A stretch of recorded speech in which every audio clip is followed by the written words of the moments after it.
Salut à tous, Kwame Sport. J'espère que vous allez bien, peu importe l'heure et l'endroit où vous regardez cette vidéo. Avant de commencer, cliquez sur like, abonnez-vous et activez la cloche de façon à être tenu au courant quand je posterai de nouvelles vidéos. On est vendredi, je vais faire comme la semaine dernière, je vais répondre à certains de vos commentaires, ceux que j'ai trouvés les plus, on va dire les plus pertinents. Et on commence tout de suite. Alors, là, c'était par rapport à mon post sur Billy et Canelo, puisque vu que Billy est actuellement numéro 1 dans deux catégories et numéro 3, enfin top 3 dans deux catégories, dans la logique, c'est lui le prochain pour Canelo. Donc, vous savez très bien que Canelo choisit ses adversaires, donc il y a de grandes chances que ce ne soit pas le cas. Et là, on a Réaction Live 31-24 qui a dit ceci. Quand tu parles de Samake comparé à un Billy, tu n'as pas tort. Mais aussi, c'est juste une question de gestion de carrière. C'est comme Crawford qui est une pépite de la boxe et qui aligne des KO, mais il y a des boxeurs moins talentueux que lui et qui sont pourtant les superstars. Billy a fait le taf, il aligne des KO, la boxe a aussi sa mafia. Alors, je suis d'accord avec toi sur la gestion de carrière. Hein. Ça se voit clairement que Billy et Samake vont pas du tout dans la même direction. Et je pense que Billy devrait peut-être s'inspirer un peu plus de Samake pour le reste de sa carrière. Mais après, tu parles du fait qu'il aligne des KO. Oui, c'est vrai, hein, je dis pas le contraire, il aligne des KO. Mais malheureusement, à qui qui est-ce qu'il a mis KO?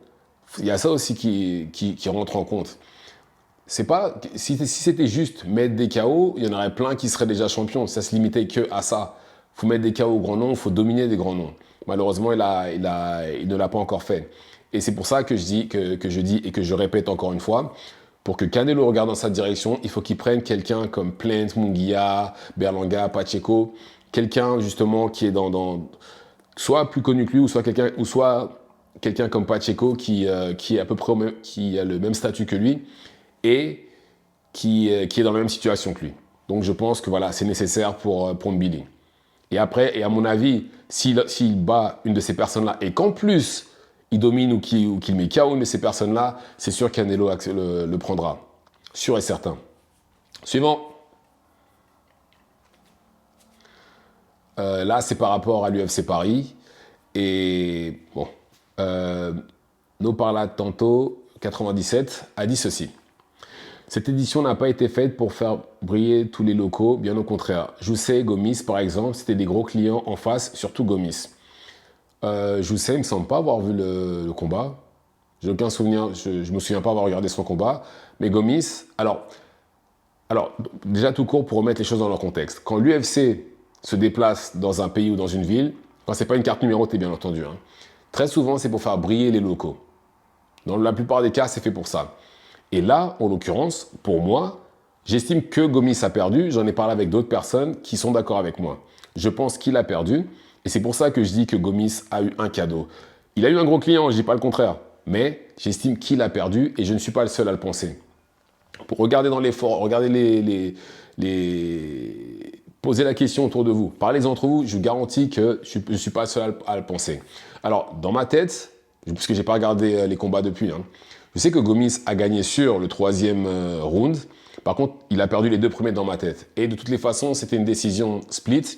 Donc, c'est qu'il y en a forcément un des juges qui est d'accord sur le fait que Gomis a perdu. Suivant. Ah oui. Bon, là, je ne sais plus c'était par rapport à quoi, mais là, c'est Michel2052 qui me pose la question suivante. Merci beaucoup pour cette vidéo. Une question qui n'a rien à voir. Aimes-tu regarder des combats de K1? Si oui, ton avis sur la participation au K1 au Japon de Le Banner à 51 ans? Merci. Alors, le K1, oui, ça m'a... Enfin, non, le K1, non. Non, non, je regarde pas beaucoup. Enfin, quand je tombe dessus, oui, ça m'arrive de me poser, de regarder des combats de kickboxing. Mais non, c'est pas comme la boxe ou les MMA où vraiment, dans ma tête, c'est vraiment programmé. Voilà, à tel moment, je dois être devant la télé pour regarder les combats. Non. Voilà, si je tombe dessus et que c'est à la télé, il n'y a pas de problème. Mais sinon, je suis pas fan, on va dire. Même si je trouve que en termes de pratique, c'est excellent. Mais voilà, je suis pas un grand fan. Et par contre, le Banner qui combat encore à 51 ans, non, faut qu'il arrête. Il a fait son temps, c'est une légende, tout le monde le sait. Mais là, il est temps pour lui de se mettre sur le côté et de laisser place à la jeune génération. C'est plus, son temps est passé. Le train est passé même. Là, c'est bon. Faut qu'il se repose et justement qu'il coach, qu'il aide les jeunes justement à faire aussi bien, voire même mieux que lui. Mais bon, après, s'il pense qu'il peut le faire à 51 ans, qu'il y aille. Même si je ne pense pas que ce soit une bonne idée. Il sait, il connaît son corps, il sait ce qu'il fait. C'est un grand garçon. Suivant. Alors, ça, c'est au sujet du combat de Tank Davis contre son potentiel adversaire qui serait Lamont Roach Jr. Loma a duck. Rayo a une clause de rematch avec Pitbull. Shakur a duck en signant chez Matchroom, en sachant très bien que Eddie Hearn et Tank, ils se détestent. Ryan suspendu et Devin, un combattant 147 de Los Santos sort d'une défaite et d'une blessure. Donc Lamont reste un choix cohérent. Alors, Loma a duck. Oui et non.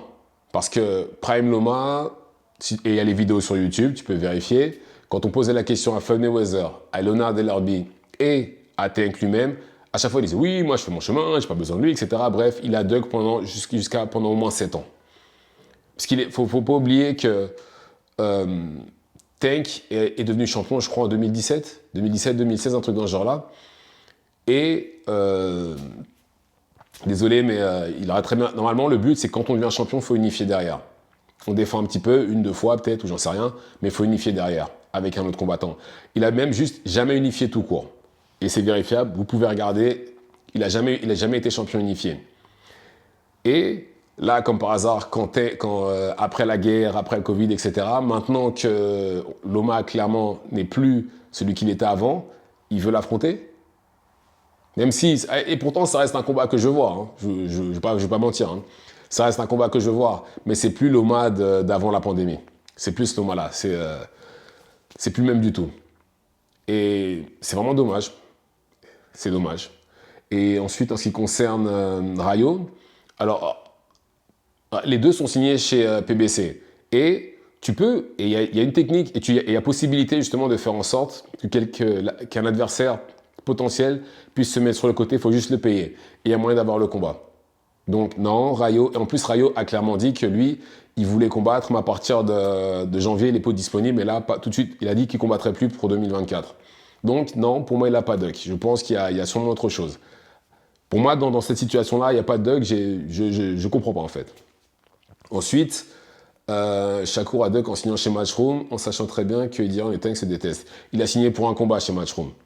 Il n'a pas signé pour une dizaine d'années ou je ne sais pas combien de combats, juste un combat, c'est tout. Après ça, il va justement aller là où il a envie d'aller. C'est pour ça, normalement, il aurait dû être sur la carte la semaine prochaine de Bivol et Beterbiev, mais vu qu'il s'est cassé la main, c'est pas possible. Mais c'était juste pour un combat. Donc ça aurait pu être faisable. En plus de ça, il a signé que pour un combat. Ça veut dire qu'il aurait pu négocier aussi. Et même, de toutes les façons, c'est plus simple. Même si c'est un combat, Eddie Hearn travaille avec les Saoudiens. Ils auraient pu arranger ça aussi. Donc non, désolé, c'est pas une raison, c'est pas une excuse pour moi. Et Ryan et Devin, les deux ne sont plus en 135, donc les deux pour moi ne comptent plus. C'est aussi simple que ça. Les deux, de toutes les façons, les deux vont sûrement monter en 147. Donc pour moi, les deux ne sont pas les adversaires qui pourraient éventuellement être en face de Tank maintenant. Je pense que le train est passé pour ces combats-là, faut qu'on laisse tomber. Et De Los Santos, non. De Los Santos, il sort d'une défaite. Non, il ne mérite pas un combat contre Tank. Et Lamont, désolé, mais c'est la 3e fois qu'il fait ça, Tank, qui prend quelqu'un qui est une catégorie en dessous. Il l'a fait avec Hector Garcia, là avec Lamont et avec celui à qui il a mis un uppercut, là, le Mexicain, j'ai oublié son nom. D'ailleurs, magnifique uppercut. Mais voilà, c'est pas la première fois qu'il fait ça. Et non, il y a d'autres choix. Je pense qu'à ce stade-là, et moi je pense que même maintenant, je me prends plus la tête avec Tank, puisque j'ai vraiment l'espoir de le voir un jour contre les gros noms, parce que j'insiste, je suis sûr qu'il les bat tous, j'en suis sûr. Mais je ne sais pas pourquoi, on dirait qu'il ne veut pas être mis en difficulté. Parce que même si j'estime qu'il les bat tous, je suis sûr qu'ils arriveraient quand même à le mettre en difficulté. Vraiment, si on les met sur un pied d'égalité, il n'y a pas de clause de réhydratation, pas de catch weight, rien. Je suis quasi sûr qu'il les bat tous. Maintenant, j'essaie des combats qu'on risque de ne jamais voir. Pourquoi ? Parce qu'il ne veut pas être vu, il veut pas être mis en difficulté. Et je sais que Shakur peut le faire et Devin aussi. C'est juste des exemples. Hein. Et donc voilà. Mais bon, c'est pour ça en fait que moi, quand on me parle de Tank, je suis pas fan, mais je sais qu'il les bat tous. Je suis quasiment sûr qu'il les bat tous. Mais voilà, les choix de ses adversaires sont juste mauvais. Je suis désolé. Suivant. Ça, c'est au sujet de c'est au sujet de la plainte de Devin Haney contre Ryan Garcia. Et Jason Gargovitz a dit ceci. Les hommes, ça porte pas plainte, ça se règle au point. Les hommes, le commun des mortels, bon, déjà, s'il y a moyen de pas régler ça au point et de régler ça d'une manière civile, tant mieux. Mais chez les millionnaires, milliardaires, etc., non, ça se règle avec les avocats et les juges. Non, quand il y a de l'argent en jeu, comme ça, non. Ça va devant le juge et ça se règle d'une manière civile et les gens sont condamnés à payer et pas aller en prison pour agression. Suivant. Ah, j'ai gardé le meilleur pour la fin. Et ça, pourtant, ça n'avait rien à voir. Là, c'était par rapport à Ryan Garcia qui attaque constamment, justement, Terence Crawford. Et Jocelyn Moulindilwa a dit ceci. Tu bases toujours tes analyses sur qui a combattu des anciens champions du monde ou pas, comme tu l'as fait pour Bacolé. À partir de là, ton analyse est biaisée. Faudrait voir la qualité des adversaires, pas les titres ou les anciens titres. Les champions du monde ont été des challengers à un moment donné et ne sont pas nés avec les ceintures autour de la taille, monsieur l'arrogant. Ah là là, encore un fan de Martin Bacolé qui doit penser qu'il est invincible et que c'est le plus fort de la Terre. Enfin bref. Alors, je base toujours mes analyses sur qui a battu qui a battu des anciens champions du monde ou pas. Est-ce que ça a une importance? Bien sûr. Bien sûr que ça a une importance. Parce que quand vous battez, déjà pour se retrouver en face d'un ancien champion du monde ou d'un champion du monde, c'est qu'il y a forcément un certain niveau. D'accord? C'est qu'il y a forcément justement un certain nombre de personnes qui ont été battues. Et c'est pas donné à tout le monde. D'accord? Et oui, donc pour moi, c'est important. Parce que le truc, c'est que quand un combattant commence, on va dire les 15-20 premiers combats, c'est souvent des combattants de bas niveau, on va dire. Et au fur et à mesure, on step up, on step up, on step up, on step up. Enfin, normalement, c'est censé être comme ça. Hein, jusqu'au jour où on est prêt et on se retrouve devant soit un ancien champion du monde ou un champion du monde. Et là, on a un contender et on combat pour une ceinture. Donc, j'estime que le fait d'avoir combattu contre des anciens champions et ou des champions du monde fait la différence avec quelqu'un qui n'en a jamais combattu. Maintenant, est-ce que le sport est une science exacte? Absolument pas. La preuve, Guillermo Rigondeaux a battu Nonito Donaire, qui était champion depuis un moment dans sa catégorie, alors qu'il sortait des Jeux Olympiques. Il avait peut-être quoi, une dizaine de combats quand il l'a battu? Mais voilà, j'insiste, il y en a combien des comme lui? Ou Lomachenko qui est arrivé, je crois qu'il est devenu champion du monde au bout de 3 ou 4 combats. Mais il y en a combien des comme ça? Il faut prendre ça en considération aussi. Et il faudrait voir la qualité des adversaires. Alors, je vais répondre à ça en fait. Les champions du monde ont été des challengers à un moment donné, ne sont pas nés avec les ceintures autour de la taille. D'accord. Alors là, je vais prendre Bacolé en exemple, et c'est parfait d'ailleurs. Bacolé a 31 ans, il n'a jamais été champion du monde, et c'est un challenger, d'accord? Je vais prendre les extrêmes pour illustrer mon exemple. À 31 ans, Floyd Mayweather était champion dans 5 ou 6 catégories, était peut-être 10 fois champion du monde. Manny Pacquiao était champion dans 8 catégories à 31 ans. Errol Spence, champion, pareil, il avait deux ceintures à 31 ans. Et qui d'autre encore? On va prendre dans sa catégorie. À 31 ans, je crois que, oui, c'est même pas je crois, je suis même quasi sûr, que Anthony Joshua était 2 fois champion du monde. Usyk, je crois qu'il est devenu champion incontestable. Non, peut-être pas à 30 ans, mais voilà, il était déjà champion du monde à 30 ans. Et était champion olympique aussi. Fury, pareil, je crois qu'il a battu Wilder à 30 ou 31 ans, la première fois, pardon. Donc oui, non, je suis désolé. Tous les champions ont été challengers à un moment, mais passé 30 ans, la plupart d'entre eux étaient déjà champions au moins une fois. Donc non, désolé, si justement, pour Bacolé, ses heures de gloire, c'est d'avoir battu Tony Yoka et Jared Anderson et d'avoir visiblement roulé sur tout le monde en sparring, et que ce sont ça tes critères pour dire que c'est plus fort, ok, bravo. Pas de problème, il n'y a pas de souci. Pour moi, non. Désolé. Et pourtant, et j'insiste, je veux voir Bacolé contre justement le top du top, c'est-à-dire Parker, Zheng, etc. Parce que s'il bat cela, il aura forcément un title shot. Il en aura forcément un. Et là, pour l'instant, je suis désolé, son CV est vide. Et en plus de ça, il a été battu par Michael Hunter. Oui, il avait mal à l'épaule, c'est pas mon problème. Tank a battu Pitbull Cruz avec une seule main. Floyd Mayweather a battu Miguel Cotto. Il avait un rhume et je crois peut-être 2 semaines après, il allait en prison. Enfin, c'était une peine il a commencé à effectuer sa peine de prison 2 semaines après, un truc comme ça. Donc non, désolé, faut pas chercher des excuses à chaque fois.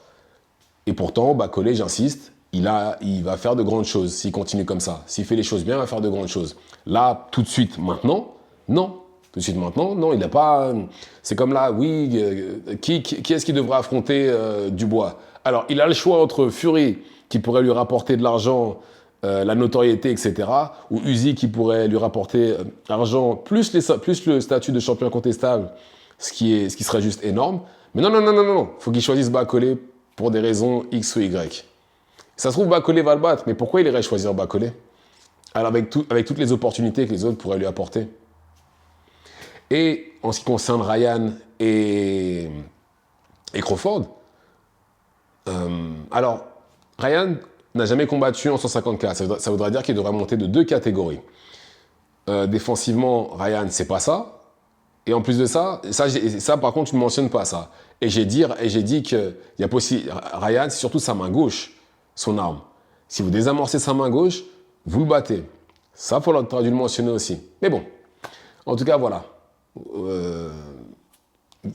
Pour moi, battre des champions du monde ou des anciens champions du monde, c'est nécessaire pour pouvoir voir plus ou moins le niveau et l'expérience d'un combattant. Et la qualité des adversaires, bien sûr que c'est important aussi. Et je prends l'exemple de Bacolé. Qui est-ce qu'il a battu?